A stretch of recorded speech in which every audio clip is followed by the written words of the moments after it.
Halo semuanya, saya Ayu. Kembali lagi di video pembelajar. Adakah di sini teman-teman yang pernah mengalami ketika dapat tugas yang biasanya kita lakukan sehari-hari, lalu ketika dapat tugas tersebut teman-teman berkata pada diri teman-teman sendiri, pokoknya besok harus selesai. Tapi ternyata kenyataannya hal tersebut tidak selesai dan berangsur-angsur dari hari ke hari berikutnya. Ada yang pernah mengalami seperti itu atau bahkan sering? Mungkin video ini cocok buat kamu. Yuk cek penjelasan berikut. Sesuai dengan judul videonya, hari ini kita akan membahas mengenai time boxing. Apa sih itu time boxing? Jika teman-teman mengira time boxing adalah satu olahraga tinju, berarti teman-teman salah besar. Time boxing sendiri adalah metode di mana kita mengalokasikan sejumlah waktu terlebih dahulu sebelum nantinya kita melakukan pekerjaan atau kegiatan tertentu.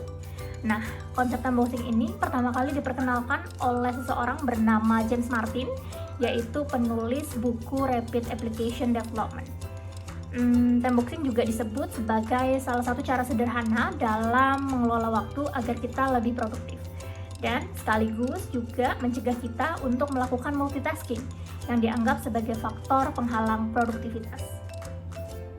Setelah teman-teman mengetahui pengertian dari time boxing itu sendiri, selanjutnya time boxing terdiri dari dua jenis, yaitu ada soft time box dan hard time box. Perbedaan ini dilihat dari bagaimana cara kita untuk mengakhiri waktunya. Ketika teman-teman melakukan soft time box, ketika waktunya selesai, teman-teman masih bisa memberikan waktu atau mentolerir waktunya sampai tugas teman-teman diselesaikan. Sedangkan ketika teman-teman melakukan hard time box sendiri, ketika waktunya habis, berarti teman-teman harus stop atau break untuk melanjutkan ke pekerjaan atau tugas selanjutnya. Pada awalnya, time boxing sendiri banyak mengalami penolakan dan perdebatan. Di antaranya adalah reaksi yang terlihat, gimana ya kalau misalkan tugasnya belum selesai, waktunya udah habis, apa bisa diperpanjang atau memang harus stop selesai?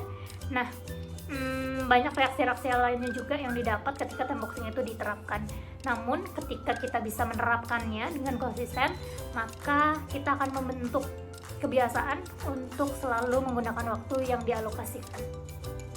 Setelah banyaknya penerapan time boxing, lalu banyak juga muncul pertanyaan di mana apakah ada maksimal alokasi waktu untuk satu time boxnya.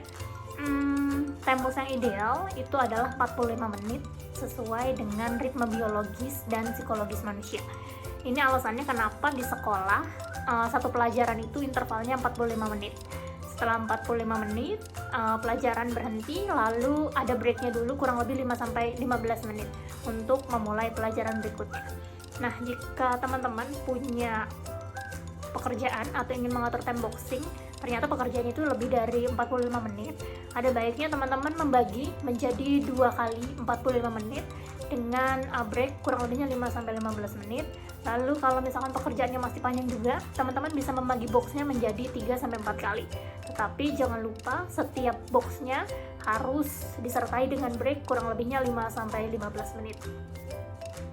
Setelah kita mengetahui waktu maksimalnya, ada juga pertanyaan, kalau ada maksimal berarti berapa waktu minimumnya?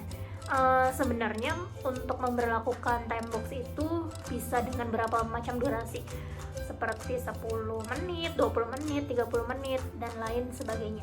Dengan memberlakukan time box-nya juga harus ada break, kurang lebihnya mungkin 1 menit, 5 menit, dan seterusnya, tergantung dengan berapa lama teman-teman mengatur time box itu sendiri. Biasanya juga bahkan ada yang mengatur time box per tiap 2 menit dengan istirahat 10 detik. Biasanya ini kita bisa jumpai pada time box teman-teman yang mau olahraga gitu ya. Nah, kuncinya sih mungkin cuma satu, ketika teman-teman menerapkan berapa waktunya, jangan lupa untuk menerapkan juga break time-nya. Jadi nggak boleh langsung semua dilakukan tanpa ada break time, itu dirasa kurang efektif dalam melakukan time boxing itu sendiri. Untuk memudahkan teman-teman membuat time boxing, ada beberapa aplikasi yang bisa teman-teman dapatkan di application store atau Google Play juga, yaitu diantaranya aplikasi Timebox, Google Calendar yang paling mudah mungkin ya, lalu ada Zonebox, ada DoCheck, dan juga Timeboxer. Teman-teman bisa download itu untuk membantu teman-teman mempermudah membuat time boxing. Terima kasih teman-teman sudah menonton video ini sampai habis. Yuk bikin time boxing supaya produktivitas kita bisa meningkat. Sampai bertemu di video selanjutnya.